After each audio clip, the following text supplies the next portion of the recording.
It's easy to look around at the world and be overwhelmed and be confused, but it's actually pretty simple to understand what's going on. And it's social media and information that's changed. The last 40 years has seen an explosion in the amount of information human beings are digesting. It's also seen an explosion in the way human beings connect.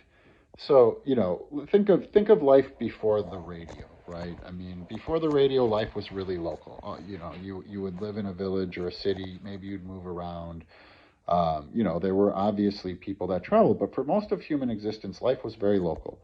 The radio came along, and everybody could hear music. They could hear other places. A whole new world opened up of possibility. The world became a little bit smaller. So radios were the dominant form of kind of entertainment, all sorts of things evolving, into what it became. And then along came the television. Well, the television made the world even smaller. And the rise of the television as a kind of connective media coincided with the rise of those guys in Germany about 100 years. They utilized this new technology to spread their message of hatred far and wide and light the globe on fire. So, fast forward another 50, 75 years and you have the internet. And what we're going through now is a period of adjustment to, the internet will be a before and after, the ultimate before and after. This is a societal shift that is like the Industrial Revolution on steroids, the information revolution, the quantum revolution, whatever you want to call it. Life will never be the same. I mean, there are human beings like myself who are about, in our early 40s, who are literally straddling two worlds, looking at the boomers and everybody going, man, they're fucking crazy.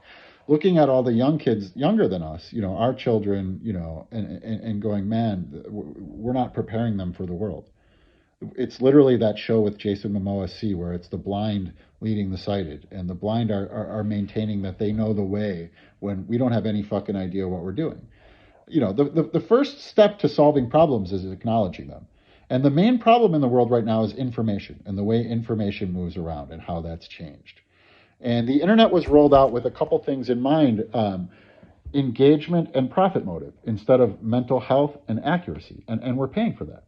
So what we need to do is really start reining in the way information is moving around, start streamlining information, start learning how the truth is going to penetrate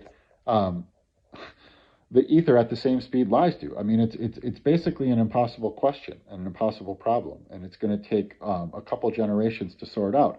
But it begins by understanding how we got here, and we got here by trusting tech companies to legislate truth, to legislate emotions, to legislate free speech, to do all sorts of things that these kind of geeks have no business doing.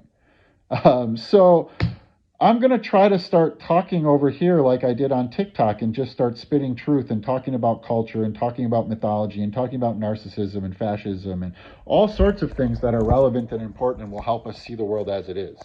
I've got to get my feet under me over here. It feels a little weird to not be constrained by time. I'm going to start fleshing out my ideas more, but right now I'm literally just kind of babbling into a phone to try to free my mind up to this new format, to this new kind of way that I can speak forever if I want.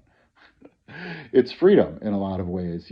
Talking on TikTok was weird because it was like there was this timer. So there was this frantic energy that's going to take me a little while to get rid of. And there was also kind of the knowledge that I only had to speak for 3 minutes, that my thoughts didn't really have to kind of go for much longer. So it's a lot different to kind of think of giving lectures that can go on for an hour.